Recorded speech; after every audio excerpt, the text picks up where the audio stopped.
Good evening, friends. I am Yogesh Raghunath Pathak, working as Assistant Professor at R.C. Patel Institute of Technology, Shirpur, in Mechanical Engineering Department. I have chosen the subject Refrigeration and Air Conditioning, and in this video, I have demonstrated the carbon emission from a domestic air conditioning unit. These are my previous video details from week 1 and week 2. In week 1, I had discussed different methods to obtain the green cooling, effects of refrigerants on ozone layer, and natural refrigerants. In week 2, I had discussed the different standards related to the air conditioning systems in context to environment. The likes and views are shown here, and the link for these videos are also given in this particular slide. The outcomes of this video is the students will be enabled to analyze the impact of air conditioning and refrigeration system on environment. They can analyze the global ISO and IEEE standards which are used in air conditioning systems. They can understand the importance of green refrigerants. They can evaluate the carbon emission from air conditioning unit. These are the different standards used in context to the environment and sustainability related to refrigeration and air conditioning system. The first standard is ISO 5149 from ISO, and its purpose is it limits the charge size to the 360 gram of refrigerant. So with the help of this standard, the charge size, the amount of refrigerant that can be charged into the air conditioning unit is limited to 360 gram. Another standard proposed by European Committee for Standardization, EN 378, proposed in 2008, its purpose is to reduce the number of hazards to the persons, property and environment caused by refrigerating systems and refrigerants. This is one of the association, RAMA, nothing but Refrigeration and Air Conditioner Manufacturer Association, established in 1991. Basically, it is a non-profit association, and it represents the most of the manufacturers in RAC industry. Its purpose is promoting and maintaining the highest environmental, safety and ethical standards in refrigeration and air conditioning industry. This is the problem that I had considered for the calculation of carbon emission from a domestic air conditioning unit. So this is the data related to a room in Dhule district. The dimensions of the room are given there. Outside temperatures and inside conditions which are to be maintained with the help of air condition is also given in this problem. The inside conditions are, we have to maintain the room temperature at 25 degrees Celsius with 50% relative humidity.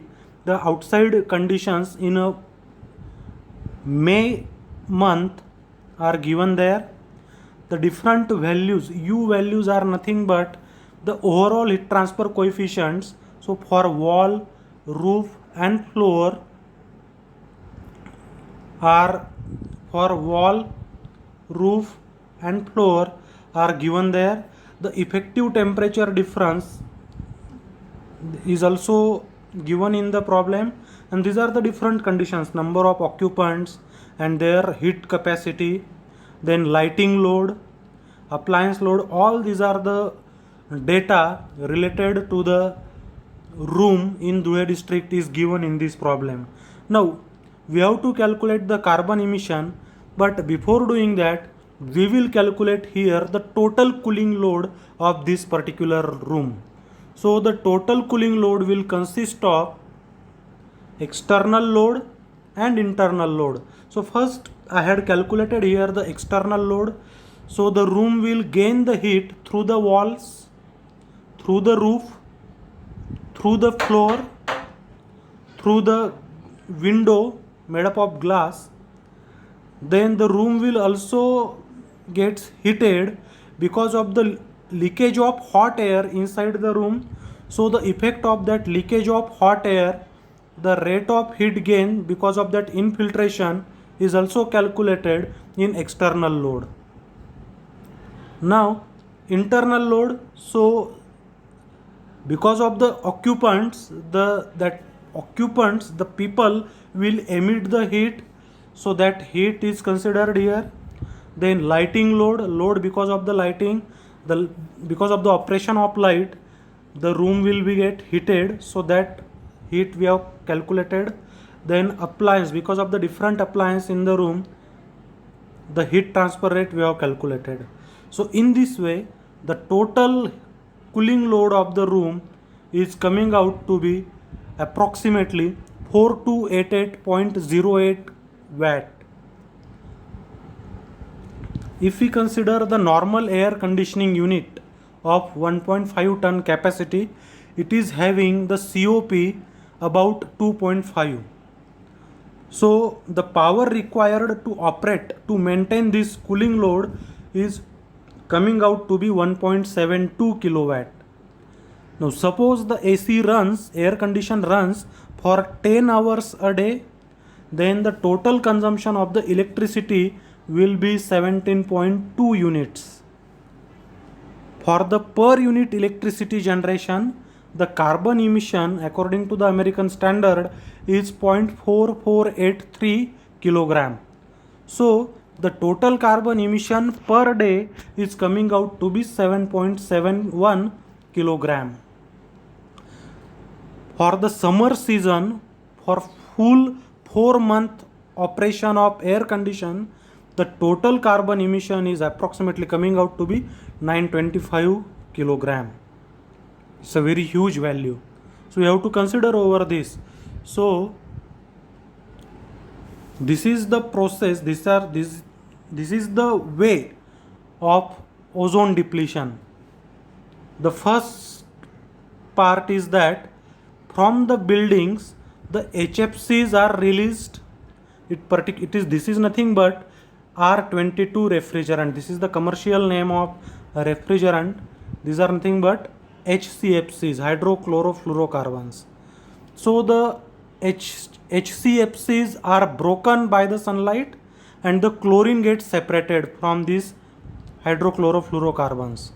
This chlorine attacks on the ozone layer, it breaks the O3 ozone and separate oxygen molecules. So as a result the ozone depletion begins. So that's why we have to switch over the green refrigerants. So these are the green refrigerants shown here.